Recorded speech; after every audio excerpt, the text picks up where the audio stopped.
l'opposition ivoirienne resserre l'étau sur le despote Alassane Dramane Ouattara. Les présidents Laurent Gbagbo, Guillaume Soro et Tidiane Thiam sont à la manœuvre avec le soutien massif du peuple ivoirien.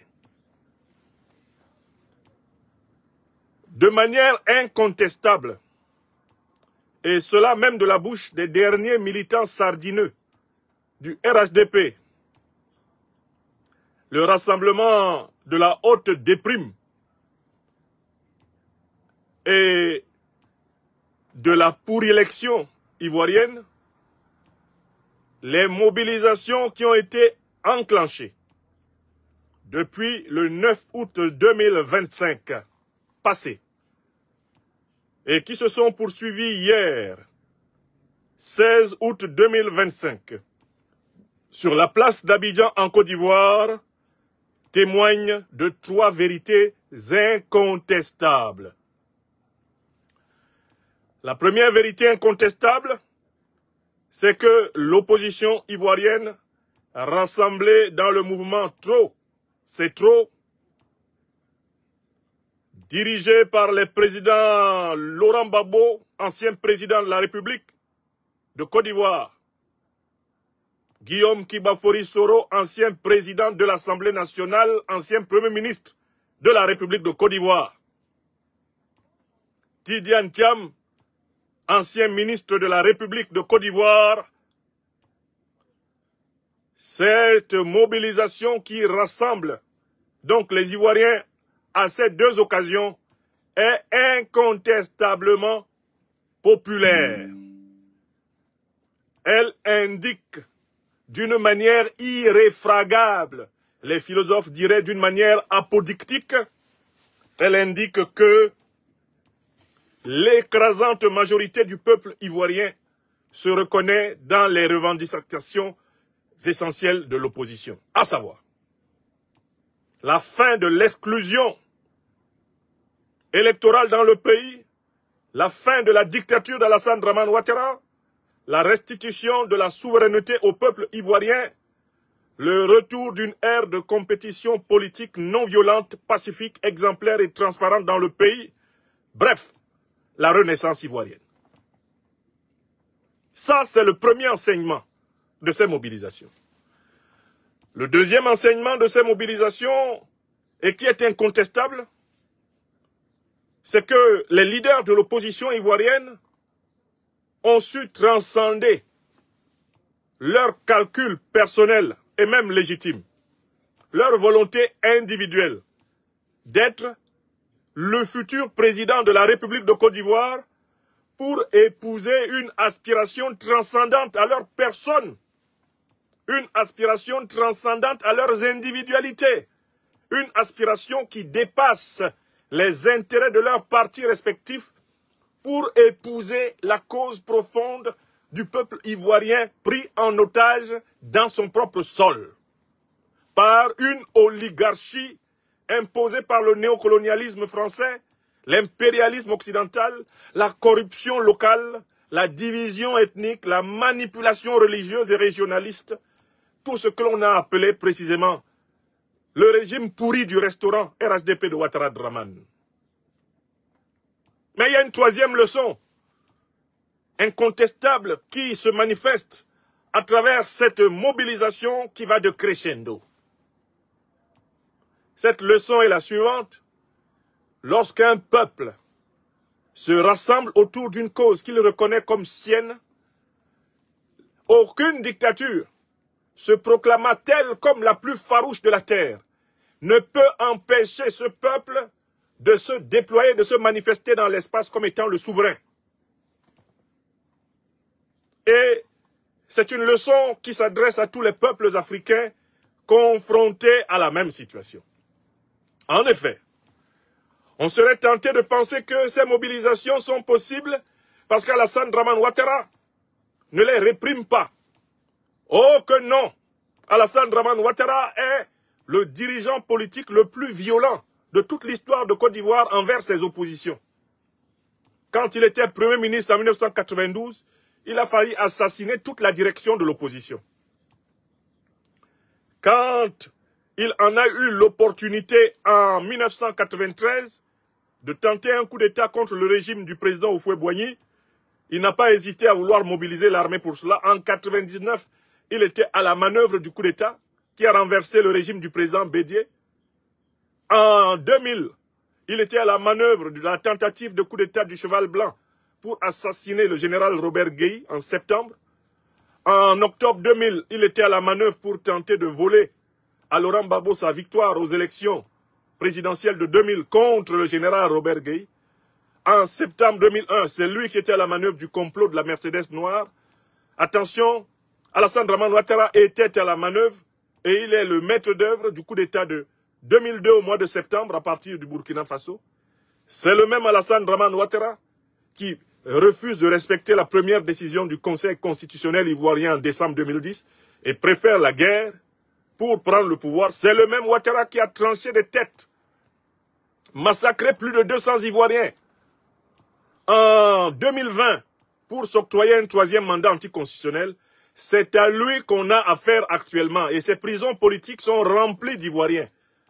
Des cadres de Génération et Peuple Solidaire, des cadres de l'ancien FPI, actuel PPACI, des activistes, des prélats, des imams, des pasteurs. Le goulag de Ouattara est plein de tous ceux qui le contestent. Donc, ceux qui pensent que les manifestations du 9 août et du 16 août ont été possibles parce que Alassane Dramane Ouattara l'a voulu, se trompent. Je vais vous expliquer pourquoi elles ont été possibles. Elles ont été possibles parce qu'il valait mieux pour Alassane Ouattara qu'elle se taise. Il aurait mieux valu pour Ouattara qu'elle se taise que de tenter de les empêcher. En tentant de les empêcher, Alassane Dramane Ouattara a accéléré une réaction insurrectionnelle potentielle du peuple ivoirien. C'est parce que Ouattara a bien calculé le potentiel de mobilisation populaire auquel il a affaire. C'est parce qu'Alassane Dramane Ouattara sait que des millions d'Ivoiriens sont sur le point de prendre toutes les rues de ce pays. Qu'Alassane Dramane Ouattara fait doucement, doucement, ce qui n'est pas de sa nature profonde. La nature profonde d'Alassane Ouattara, c'est de briser le moindre mouvement de contestation dans le pays par la violence, par la ruse, par la corruption et le mensonge. Quand vous le voyez reculer, c'est parce qu'il voit qu'il y a un Gourdin qui est plus fort que tous les Gourdins qu'il a jamais imaginés. Et que ce Gourdin, c'est le peuple de Côte d'Ivoire. Rassemblé comme un seul homme.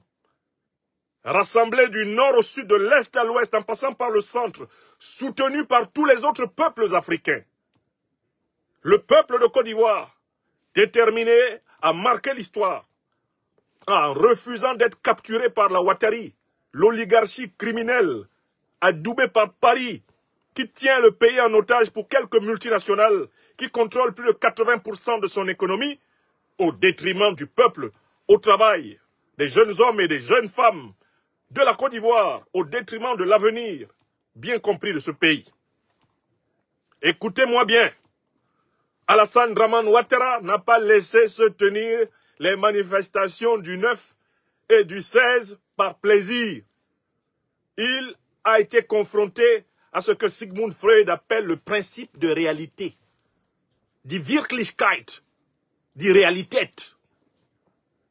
Il a regardé l'ampleur des gens qui sortaient, il a compté ses forces de l'ordre, il a compté ses milices, il a dit « je me jette contre eux maintenant ou pas ».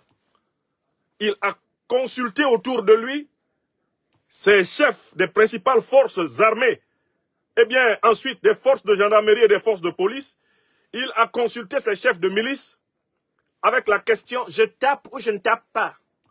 Ils lui ont dit à l'unanimité « patron, il vaut mieux pas taper. Parce que si on tape, on ne sait pas comment ils vont rendre. Ils sont trop nombreux. Patron, il ne faut pas taper. Parce que si on tape là, on ne sait pas comment ils vont rendre parce qu'ils sont trop nombreux. » Une troisième fois, l'explication est là-dedans. On a dit à Ouattara, patron, ils sont trop nombreux. Faut pas taper. Parce que si on tape, on ne peut pas savoir comment ils vont rendre. Allons doucement, doucement. Voilà les premières analyses qu'il faut faire pour comprendre ce qui est en train de se passer en Côte d'Ivoire.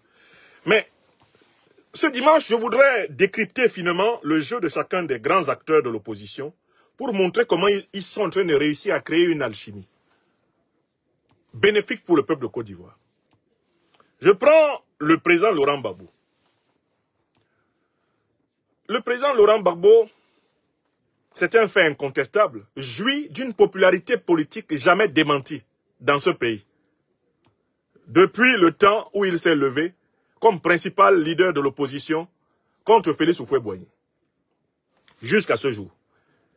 Il est incontestablement l'homme politique le plus ancien, l'homme politique qui est le plus populaire dans le pays, dans la situation actuelle, en raison de sa longue carrière de résistant politique.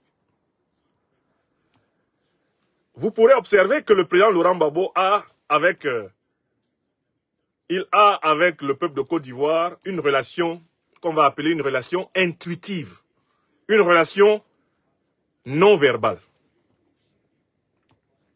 C'est-à-dire qu'en fait, les Ivoiriens devinent ce que le président Gbagbo va dire avant qu'il ne le dise. C'est très rare dans le leadership politique qu'il y ait quelqu'un qui, avant d'ouvrir sa bouche, est déjà deviné, pressenti par les siens. Il utilise donc ce charisme naturel, ce don, parce que ça, c'est Dieu qui lui a donné. C'est Dieu qui donne ça à quelqu'un. Qu'à un moment donné, entre son peuple et lui, il y a une entente intuitive. Même les adversaires de Laurent Gbagbo sentent ce qu'il va dire. Même ses adversaires. C'est-à-dire que les gens du RHDP là, quand ils s'asseyent pour regarder Laurent Gbagbo en train de parler, eux-mêmes se retrouvent en train de deviner ce qu'il va dire, de ressentir ce qu'il dit. Parce qu'en fait, c'est quelqu'un qui est imbibé de son pays, qui est imbibé de la mentalité de son pays, et que son pays ressent de manière intuitive et directe.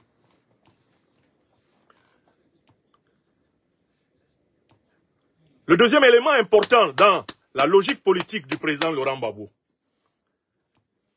c'est qu'il a été capable de déjouer le principal piège qui lui était tendu à son retour d'exil. Quel était le piège qui lui était tendu? On avait arraché son organisation politique, le FPI, pour la confier à son ancien Premier ministre, Pascal Affi-N'Guessan, et on voulait que le président Laurent Gbagbo s'épuise à se disputer le FPI avec son ancien Premier ministre, Pascal Affi-N'Guessan. Car en réalité, c'est le RHDP au pouvoir, c'est Alassane Ouattara qui a favorisé le schisme dans le FPI. C'est lui qui a renforcé Pascal Affi-N'Guessan dans l'espoir d'affaiblir Laurent Gbagbo. Or, quand il est revenu, Laurent Gbagbo n'est pas resté longtemps dans ce mauvais rêve.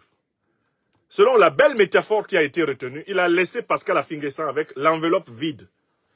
C'est-à-dire le non-FPI, mais ça, l'essentiel, l'écrasante majorité des militants du FPI. Il a créé le PPACI, Parti des peuples africains de Côte d'Ivoire, laissant Pascal Affi-N'Guessan avec une enveloppe vide appelée FPI. C'est-à-dire un groupuscule isolé, marginal, que personne de sérieux ne prend au sérieux. Ça, c'est le deuxième élément de la stratégie de l'homme. Il s'est reculé quand il s'agit de batailles inutiles. Il n'aime pas les batailles inutiles. On pourrait même penser à certains moments qu'il est lâche. Mais c'est parce qu'il choisit ses batailles. Quand une bataille n'est pas pour lui essentielle et qu'elle ne constitue pas la contradiction principale, Laurent Gbagbo peut paraître comme le plus mou, le plus modéré, le plus détaché des types.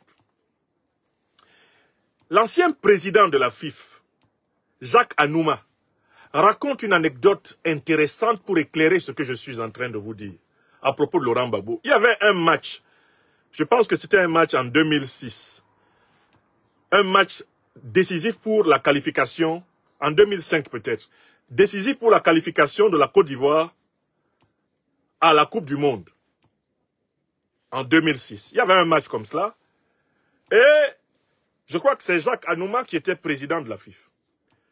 En général, l'équipe nationale de Côte d'Ivoire de football bénéficie tout naturellement du soutien total du président de la République. Et le président Laurent Gbagbo avait toujours été et est demeuré un soutien bien total de l'équipe nationale de Côte d'Ivoire. Mais on ne sait trop pourquoi. Jacques Anouma raconte que le président Gbagbo semblait savoir que l'équipe de Côte d'Ivoire risquait de perdre ce match face à l'équipe du Cameroun. Tout en soutenant l'équipe de Côte d'Ivoire et ayant flairé la fragilité de cette équipe, Laurent Gbagbo avait déjà préparé son propre esprit à l'éventualité de la défaite. Parce que, par plusieurs moyens d'analyse et d'intuition, il avait senti que ce match-là serait perdu.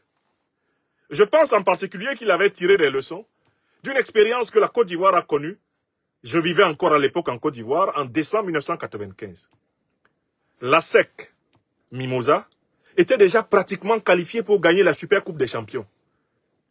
La SEC avait réussi un match aller de très bonne qualité en Afrique du Sud contre l'équipe de Orlando Pirates. Et il suffisait d'un nul à Abidjan pour que la SEC Mimosa soit sacrée championne d'Afrique. Il y avait une telle euphorie autour de ce match retour. Des maquis avaient été fermés par les supporters de la SEC, qui étaient sûrs que cette fois-ci, la Coupe d'Afrique des clubs champions échouerait dans leurs mains. Et le président Henri Konan Bédié, qui était alors au pouvoir, s'était laissé entraîner dans cette euphorie générale. S'était précipité au stade avec l'écharpe de la SEC autour du cou. Une catastrophe se produisit pendant le match. L'équipe sud-africaine réussit à marquer in extremis, sur la base d'une bourde de la défense centrale de la SEC Mimosa, un but. Un but qui mettait fin au rêve d'avoir cette année-là la Coupe d'Afrique des clubs champions à Abidjan. Un journaliste de la presse bleue s'était empressé d'écrire à la une de son journal le lendemain. Bédié était au stade, le malheur aussi. Là, le président Bédié se comporta vraiment avec beaucoup d'autorité et même d'autoritarisme. Il fit arrêter le journaliste et lui fit administrer une fessée, tellement la défaite lui avait fait mal. Le président Gbagbo, qui est un historien, et qui avait vu la même euphorie monter en Côte d'Ivoire, à la veille de ce match Cameroun-Côte d'Ivoire, qui devait être remporté 3-2 par l'équipe du Cameroun, avec un terrible Achille Webo, Laurent Gbagbo avait senti que si ce match-là ne se passait pas bien avec lui au stade, la douleur allait être encore supérieure. Il avait décidé d'envoyer tout son gouvernement au stade et lui de leur dire « Je vous attends au palais ici. Si c'est bon, vous venez, on va fêter. Si c'est pas bon, c'est pas grave. Venez quand même, je vais vous soutenir. » J'en tire l'idée que Laurent Gbagbo est connu pour ne se jeter que dans les batailles qu'il est sûr de pouvoir gagner. Il n'aime pas se jeter dans des batailles qu'il n'est pas sûr de pouvoir gagner, des batailles dont il n'a pas entièrement encadré les circonstances. Donc, quand il est revenu, on a voulu l'amener dans la bataille du contrôle du FPI. Laurent Gbagbo a fait le mou. Il a laissé le FPI dans les mains d'Afin Guessan. Il a créé le PPAC. Mais passons à un quatrième niveau d'analyse du jeu de Laurent Gbagbo. Le président Gbagbo a compris le piège qui lui a été tendu dans les années 90 et qui a été tendu à toute la classe politique ivoirienne par Alassane Dramane Ouattara. J'espère que vous connaissez le piège. Alassane Ouattara est celui qui a créé l'ivoirité politique, parce qu'à la base, la notion d'ivoirité avait été élaborée comme une synthèse des cultures de la savane, les cultures de la forêt, les cultures des montagnes et les cultures des lagunes.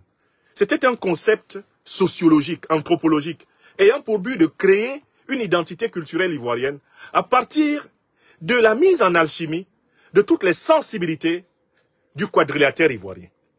C'est ainsi que ce concept avait été de manière inoffensive, non agressive, théorisé par le grand sociologue Niangoran Porquet.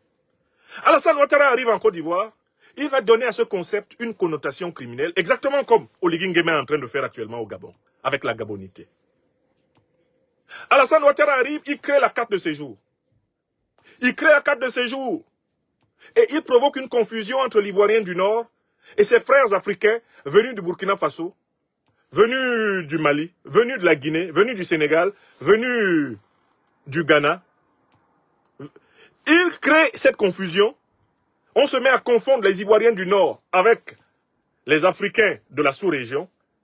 Les Ivoiriens du Nord se mettent à se plaindre. Alassane Ouattara crée la charte du Nord, disant que les nordistes sont persécutés dans le pays. Alors que c'est lui qui a créé ce qu'il faut pour que les nordistes soient persécutés. Et l'erreur que commet l'opposition ivoirienne, le pouvoir ivoirien aussi, à cette époque, le régime Bédié et l'opposition, c'est qu'elles vont s'engouffrer dans cette ivoirité politisée qu'Alassane Ouattara a élaborée pour les piéger. Et pour se constituer le Nord comme bétail électoral, et pour se rendre, eh bien, sympathique aux populations du Mali, du Sénégal, du Burkina Faso, du Niger, du Ghana, bref, les populations des pays dont les ressortissants étaient pourtant ostracisés par la carte de séjour de Ouattara. Alassane Ouattara entraîne comme cela le régime Bédié vers la soi-disant politique d'ivoirisation des cadres. Et il dit, c'est fait contre les nordistes. Alassane Ouattara entraîne aussi le FPI du président Laurent Gbagbo dans ce discours de l'ivoirité, que ce n'est pas le FPI qui a pourtant créé. Parce que le programme de 1988 du FPI indiquait clairement qu'il s'agissait de créer une nation démocratique socialiste africaine. J'ai le programme ici, publié aux éditions L'Harmattan en 1988. Il entraîne donc et le pouvoir Bédié et l'opposition FPI dans le discours de l'ivoirité. Une fois qu'il les a amenés dedans, il se positionne comme la victime. Pourtant, c'est lui qui a créé l'ivoirité politique. Or, Laurent Gbagbo, revenu de son exil et de ses longues méditations dans la prison de Scheveningen, à La Haye, a compris qu'il lui fallait sortir de ce piège supplémentaire. Le Laurent Gbagbo qui est revenu de La Haye, l'époux de Madame Nadi Gbagbo, originairement Nadi Bamba.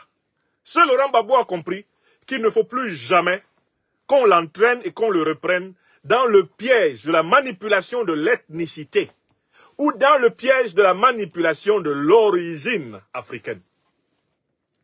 Voilà pourquoi vous voyez très bien comment, lorsqu'une partie des manifestants du 9 ou du 16 s'est mise à chanter contre Alassane Dramane Ouattara comme étant un soi-disant petit moussi, le président Gbagbo est monté en première ligne pour réexpliquer à ses partisans, réexpliquer au peuple ivoirien, mais il s'adressait également à toute l'Afrique, pourquoi il a créé le PPACI, c'est-à-dire le Parti des peuples africains de Côte d'Ivoire.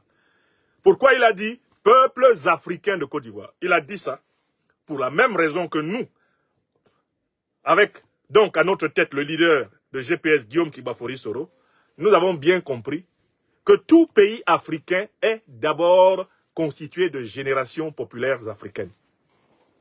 Tout pays africain est une synthèse du peuple africain. Tout pays africain est composé de peuples africains, au pluriel. Tout pays africain est d'abord un pays africain, avant d'être le pays des Bambara, le pays des Dogons, le pays des Baoulés, le pays des Bassa, hein, le pays des Mienais, le pays des Congo, le pays de ceci ou de cela, des Zoulous. C'est d'abord un pays africain. L'idée de PPACI, c'est de dire à toutes les Ivoiriennes et à tous les Ivoiriens, l'identité ivoirienne va d'abord s'enraciner dans la haute dimension de la conscience panafricaine. On ne va pas construire la Côte d'Ivoire contre le Mali, contre le Burkina, contre le Niger, contre... Non, on va construire la Côte d'Ivoire avec. Et l'esprit du PPACI, l'esprit de Génération et Peuple Solidaire, est l'esprit du Rassemblement démocratique africain, créé en 1945-46 à Bamako, et dont le PDCI porte le nom, PDCI RDA. C'est l'esprit RDA qui vit dans GPS. C'est cet esprit RDA qui vit dans le PPACI. Laurent Gbagbo a compris qu'il ne faut plus jamais qu'on le prenne dans le piège que Ouattara lui tend. Le piège qui est tendu aux militants du PPACI, c'est que ceux-ci s'illustrent par des propos contre les nordistes, des propos contre les Burkinabés, des propos contre les Maliens, des propos contre les Guinéens, des propos contre les Sénégalais. S'il tombe dans ce piège, Alassane Dramane Ouattara va dire « Merci Seigneur ». Et il va se retourner vers sa population et dire « Je vous avais dit, ces gens-là, ils ne nous aiment pas, ils sont contre le Nord. Hein? Ils n'aiment pas la sous-région, c'est moi qui suis le protecteur des Burkinabés. Je suis le protecteur des Nigériens, c'est moi, c'est moi. » Alors que Alassane Ouattara est le plus grand ennemi de la sous-région. Donc le président Laurent Gbagbo a déjoué aussi ce piège en refusant d'être enfermé dans un quelconque chauvinisme. Laurent Gbagbo récuse l'ivoirité politique. La seule ivoirité acceptable, c'est l'ivoirité culturelle. Et dans tous nos pays, la camerounité doit rester culturelle. Ça ne peut pas être quelque chose de politique. Parce que ça amène au micro-nationalisme et ça entraîne à l'anti-panafricanisme. La gabonité doit rester culturelle. Il ne faut pas en faire quelque chose de politique. Ça amène à ce qu'on appelle donc la fameuse préférence nationale. Ça amène à l'anti-panafricanisme. Laurent Gbagbo l'a compris.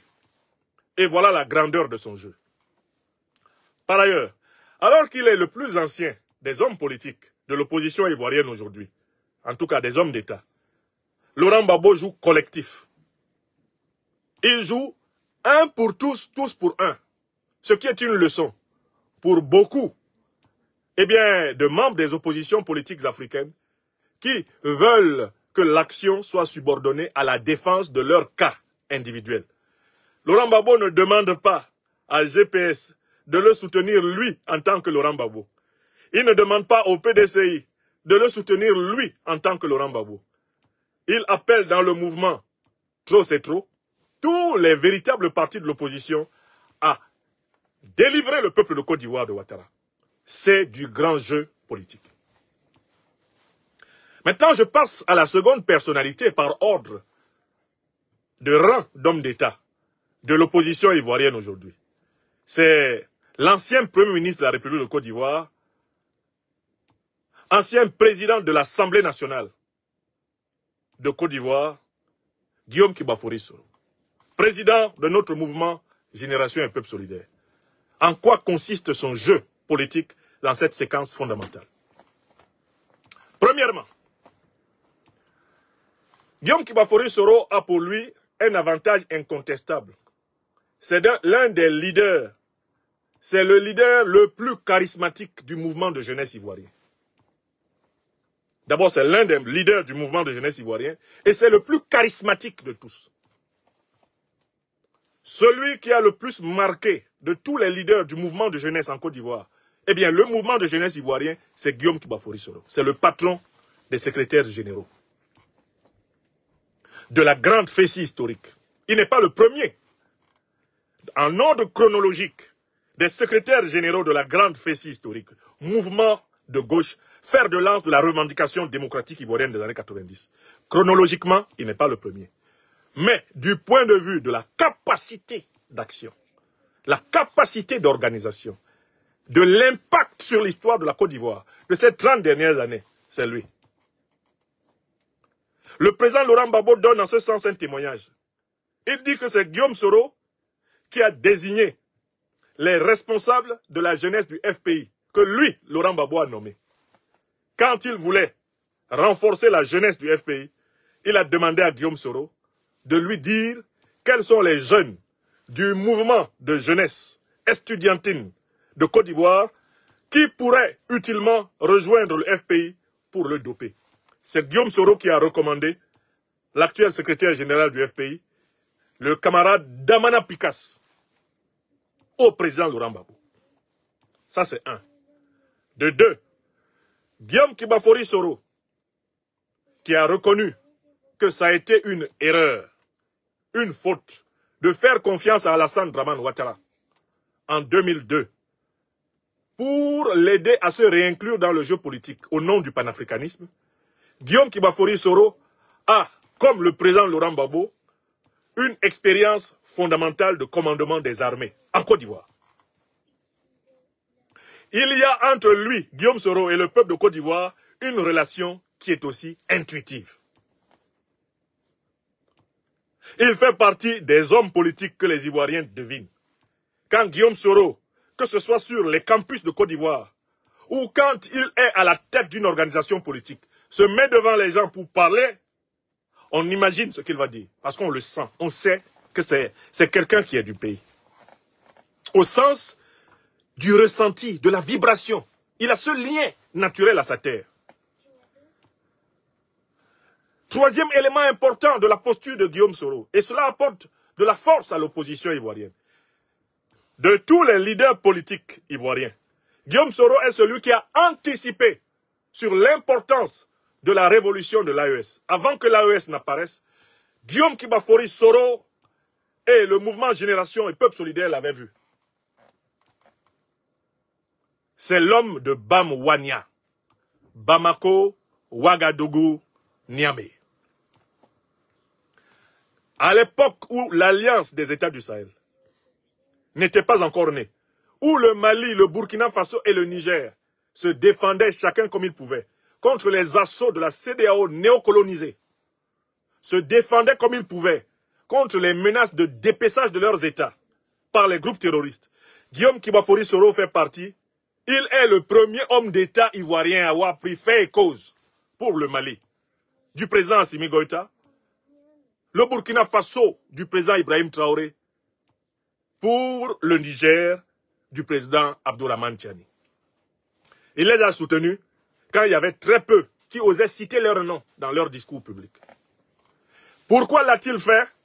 Parce qu'il a un flair historique tellement profond, il savait qu'un jour, le peuple de Côte d'Ivoire devrait compter sur le soutien des peuples du Sahel pour se débarrasser de la dictature d'Alassane Dramane Ouattara. Je passe au 4e niveau du jeu. Le président Guillaume Kibafori Soro a anticipé depuis très longtemps l'importance des réseaux sociaux de communication. C'est lui qui a organisé la défaite médiatique et intellectuelle du RHDP sur les réseaux sociaux. Et cela à partir même de la période de sa démission de l'Assemblée nationale et même avant. C'est lui qui, le tout premier, a senti l'importance de Twitter, l'importance de Facebook, de TikTok, l'importance de YouTube, et qui a mis ses équipes au travail sur ce terrain-là. Où, jusqu'à ce jour, les équipes de GPS continuent de terrasser matin, midi et soir tous les milliardaires communicants de Ouattara Dramane. C'est un élément fondamental. Je passe au 5e niveau. Le jeu et l'enjeu de Guillaume Soro dans cette lutte d'opposition. Guillaume Kibafori Soro est un fils du nord de la Côte d'Ivoire. Guillaume Kibafori Soro est un chrétien ivoirien, traditionnaliste ivoirien. Guillaume Kibafori Soro est un fils de la civilisation métissée, traditionnaliste chrétienne et musulmane de Côte d'Ivoire. Guillaume Kibafori Soro est le beau-frère des Bété de Côte d'Ivoire, de Daloa. Guillaume Kibafori Soro est donc, en réalité, pour le mouvement d'opposition actuel, la preuve incarnée qu'on ne peut pas dire que c'est un mouvement qui est fait contre le Nord. La présence de Guillaume Kibafori Soro, ivoirien multiplement enraciné dans son pays, laminaire véritable, dans cette bataille pour libérer la Côte d'Ivoire, est la garantie morale incontestable que ce n'est pas une bataille du Nord contre le Sud, de l'Est contre l'Ouest, du centre contre le Nord. Ce n'est pas une bataille ethnique, ce n'est pas une bataille régionale, ce n'est pas une bataille religieuse. C'est la bataille de la libération de la Côte d'Ivoire de l'oligarchie néocolonialiste du RHDP-RDR de Ouattara Dramane. Guillaume Soro est la garantie que c'est le cas. Personne au RHDP ne peut aujourd'hui se lever et dire les mobilisations de l'opposition sont faites contre les Ivoiriens du Nord.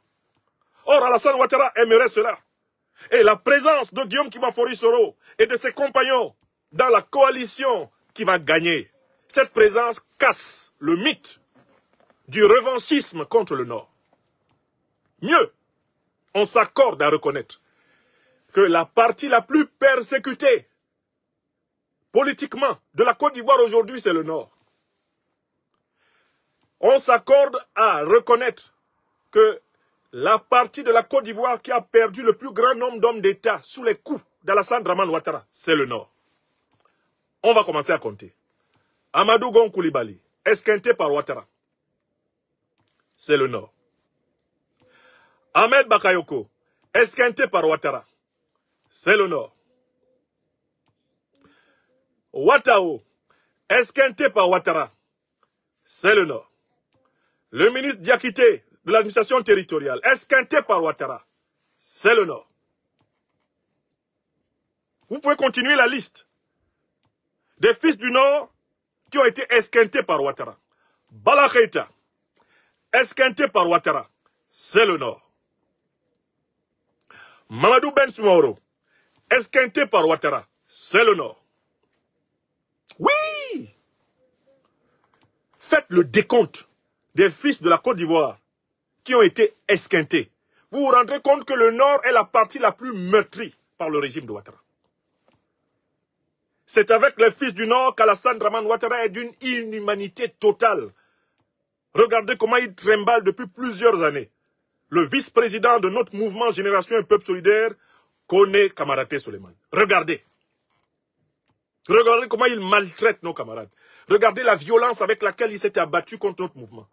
Alassane Ouattara a tenté d'abattre l'avion de Guillaume Kibafori Soro sur le ciel d'Abidjan. Il a voulu que cet avion s'écrase en suppliant le président ghanéen de ne même pas permettre un atterrissage. C'est un fils du Nord qui voulait tuer.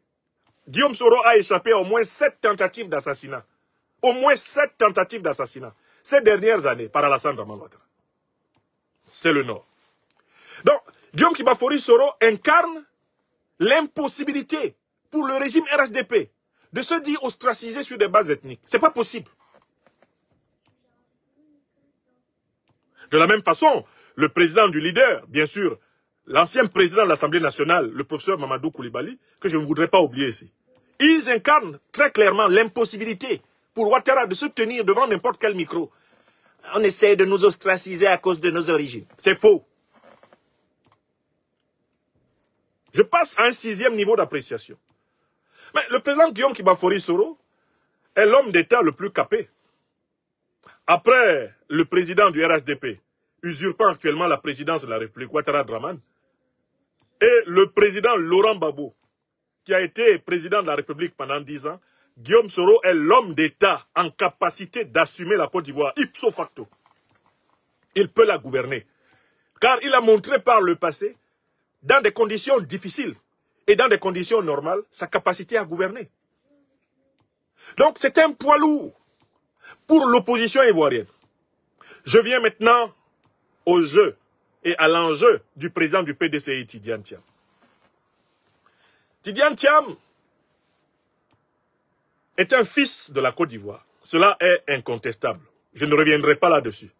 On a voulu lui faire le chantage de ses origines par le père, etc. C'est un fils de la Côte d'Ivoire. Il est aussi fils de la Côte d'Ivoire par le sang. Il est fils de la Côte d'Ivoire par la terre, par le sang. Ce n'est pas un débat. C'est un fils de la Côte d'Ivoire par l'histoire de sa vie. Il a rappelé utilement, à plusieurs occasions, son parcours scolaire, son parcours académique. Et il est connu en Côte d'Ivoire. Il a ses camarades de classe en Côte d'Ivoire. Contrairement à Ouattara Dramane. Tidiane Thiam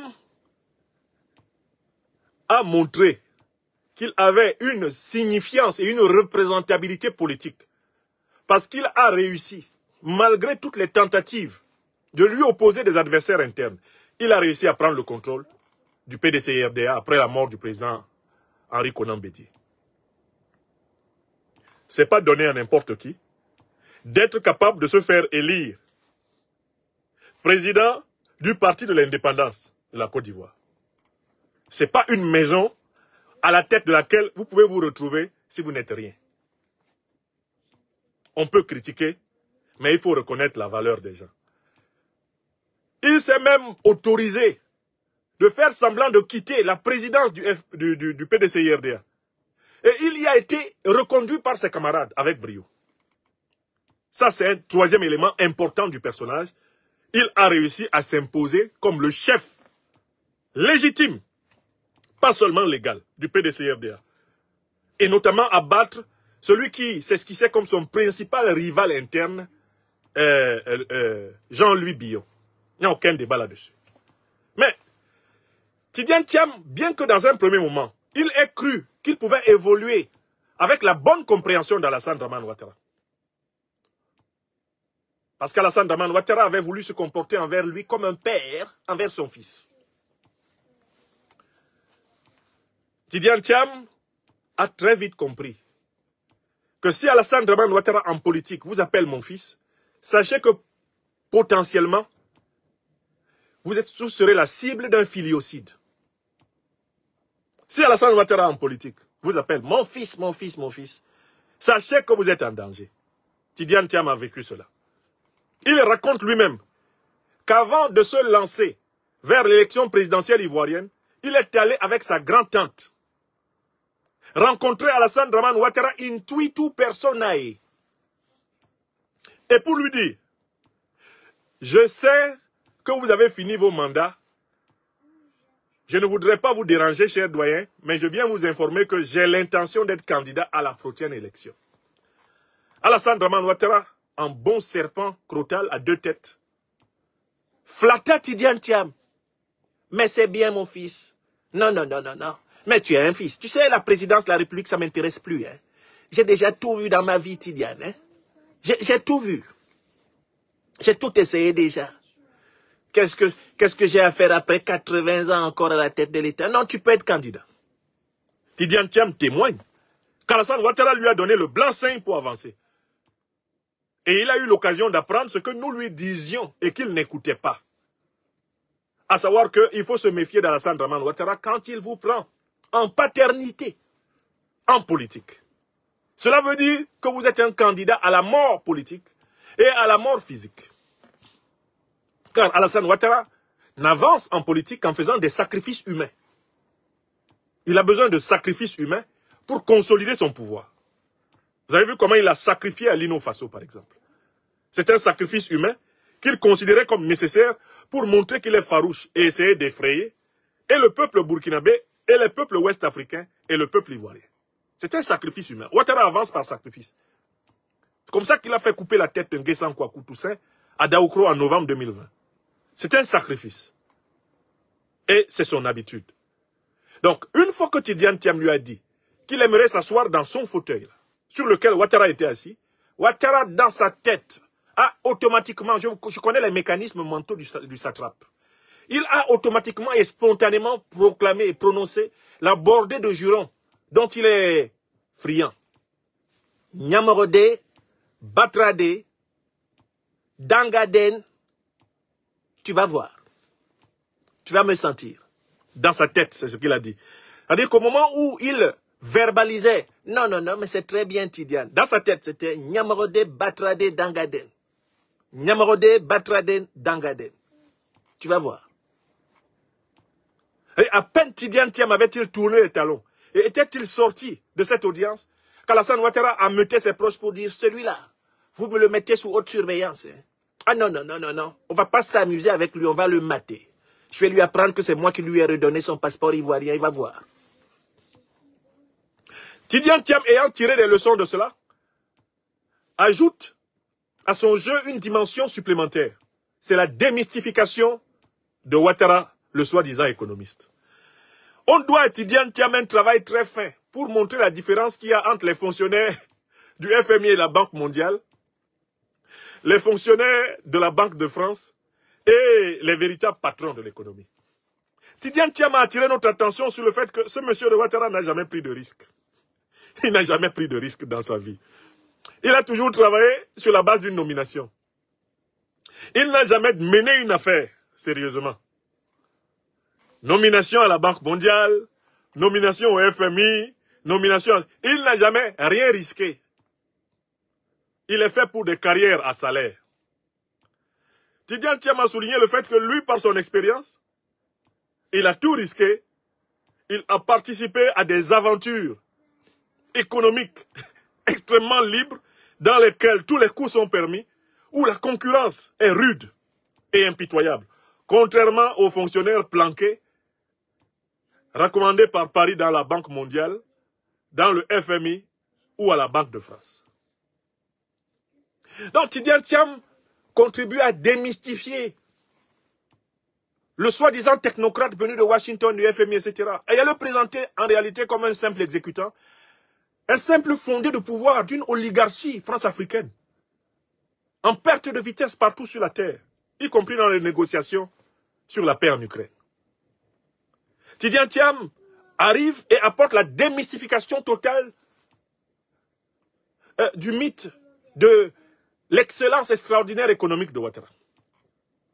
Enfin, il a redressé le tir, Tidjane Thiam, en ramenant le PDCI sur le sentier du RDA et en le faisant travailler en bonne entente avec le PPACI du président Laurent Gbagbo et en arrêtant les actes d'hostilité maladroite qu'il avait commencé envers GPS de Guillaume Kibafori Soro. Tidjane Thiam apprend à jouer collectif parce qu'il n'a pas le choix.